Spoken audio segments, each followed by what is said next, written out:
I think it would be very strange that you sit in the back of a car and that the car is driving by itself. We are at the Logicom Tech Talk booth right here at GITEX 2025 in Dubai, and we are joined by Guido Kragten, the Business Development AI for Networking for HPE Networking. So welcome, Correct. Guido. Thank you very much. It was a mouthful, I know, but we will get there and we will explain But later. how did I do on the Guido Kragten? Really good, yes. You would think I'm Dutch, right? Almost. All right, then. So AI is a big theme at GITEX, and you are driving AI for networking worldwide, is it? Correct, yes. So where do you see where AI has already made some significant difference in the networks, in the design, and Yeah, so first, if we look at AI, it makes a difference to a lot of people. yeah, And it means a lot to many people, AI. And we use it in our personal lives, in our private lives, but also for the business, of course. yes, But with AI, the most important thing is, of course, it runs on data. yes, And then the important thing is you need a network to do that. And a network, right, that needs to collect the Yes. data because that's where it comes from. Right? But we always say from people, places, and things. And that's what we do. So the network is quite significant in the AI journey. of course. Because we need to collect the data for the certain outcomes that we are Yes. trying to get, right, for the companies. So you've seen some particular growth in the quality of the data, or new ways of amounting this qualitative data? Yeah, so if you look at, and that's also coming back to, so what is your function, AI for networking? Yeah. Or so let me explain. So if you have a network, and then as HPE networking, we have a vision, and the vision that we call is self-driving networks. And to do that, you need a lot of data Right. to achieve that. And then we have two routes that we take. So one is the route that we call AI for networking, which is basically my responsibility. Yes. And that is, okay, if all the data is there, how can I use the telemetry data for better insights or to create that self-driving network? Right. And the other part is what we call networking for AI. So how can I gather the data and then optimize those large clusters with the right performance and the right insights to Okay. deliver that data. So that's basically what we do. But the vision is really on that self-driving network that we are focusing on. Right, right. And when you're looking ahead at the next couple of years, what's the next wave of AI-powered capabilities or solutions that you foresee? Yeah. So if you look at what is next, Yes, what's and next? so the self-driving networks, it sounds like a future state, but we're already delivering it today. And for some, especially for the IT operators, it might sound a little bit scared, Yes. right? A network that is self-healing and that it solves the problems by Self-driven. itself, self-driven, right? It solves the problems by itself. But then you take it back to your personal life. So what is more in a self-driving? So like a car. Right, Have you yeah. been in a self-driving car before? Or Not a chance. not a chance. So you're not like, ooh, Not yet. Not yet. Not anytime soon. I neither. So Right.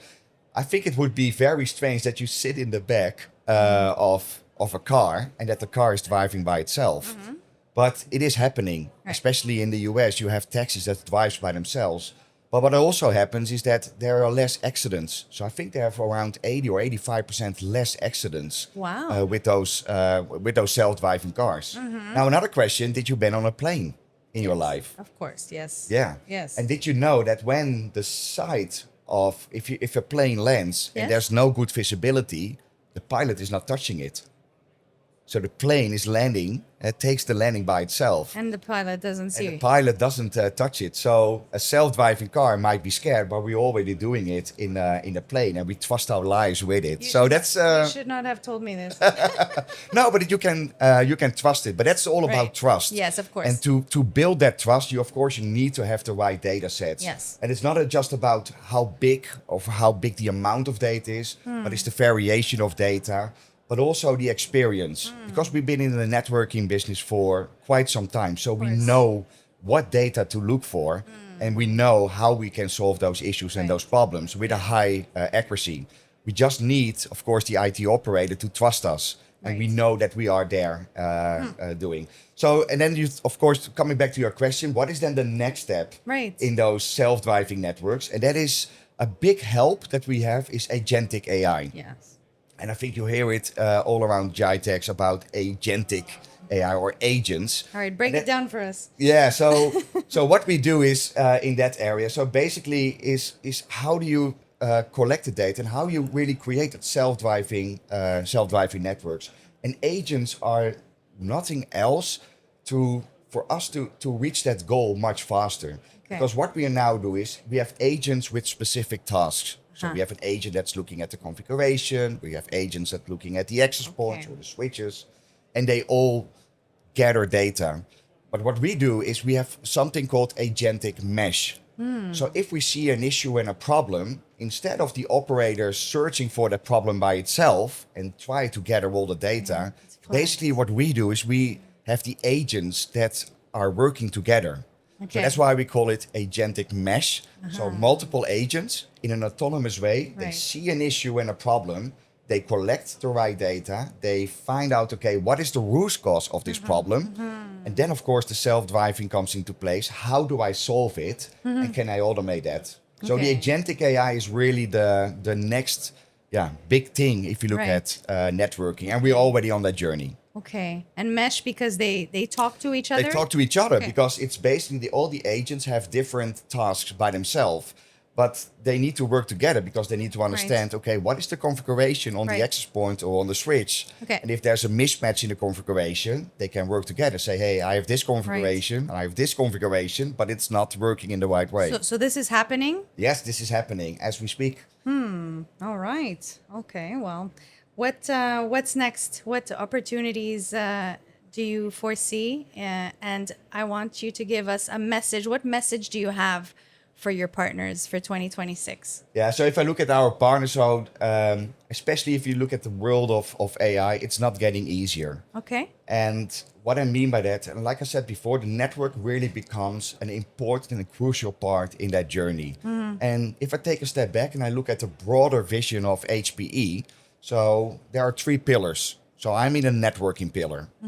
So basically, we need to have data first before we can do something with it. The next pillar that we have as HPE is basically look what we call hybrid IT. Okay. Because once I have the data, the network transports the data and I can do something with it. So it's the AI for networking, but then the network for AI. So we need to transport the data. We need to feed those large data clusters. So that's Right. where the compute and, for example, storage and management comes in. Okay. And then HPE has the last pillar, which is the AI, which you can think about supercomputers like Cray that we have. So how Okay. do you process the data and also how do you deliver on those outcomes? So those are the three important pillars. So for our partners, what is important is to come on with us on that journey, and we help our partners, right, to be on that journey. Okay. Because like I said, it's not getting easier. That's also what we discuss about what are the challenges. For example, do you have the right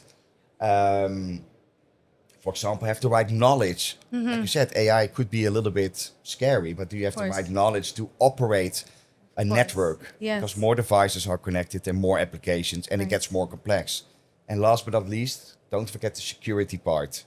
That's really what we build inside is the security part. Because, like I said, if you look at where our partners also can help is, or where we help our partners is that we provide the infrastructure. Right. But in the end, it's all about the outcomes that we deliver to our customers. And outcomes could be in healthcare, or outcomes could be in an education or in a retail market. And what we there see is, okay, for example, if you take healthcare and you want to optimize inventory.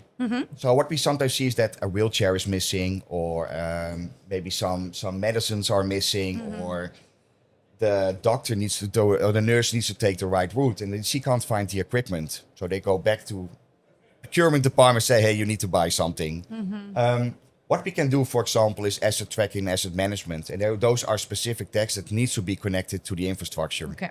And that's what we call IoT. And that's where the partners can really build an outcome based on our infrastructure. Okay, fantastic. Tell me a little bit about your partnership with Logicom and how they can help you in Yeah, the like I future. said, especially on that part is how we can support the partners, Yes. because we have many partners out there, and it's not for us to reach all those partners. So we need a good partnership, right, with our distributors to help transfer the knowledge to those partners, and that's exactly what is happening. But also, it's an ecosystem. Right. So yes, we deliver the infrastructure, but like I said, we don't deliver all the other needs or other technologies that is needed to deliver an outcome to those partners. And that is where that partnership and that ecosystem comes from. Yes. So yes, we have a large part in that area, but Logicom helps us, right, to really make that circle and to help the partners not just build the infrastructure, but to build an outcome together. Right. Fantastic, Guido. It's wonderful to have you here with us today, and thank you for giving us your outlook on the future of AI. Thank you so much. Thank you very much. Thank you.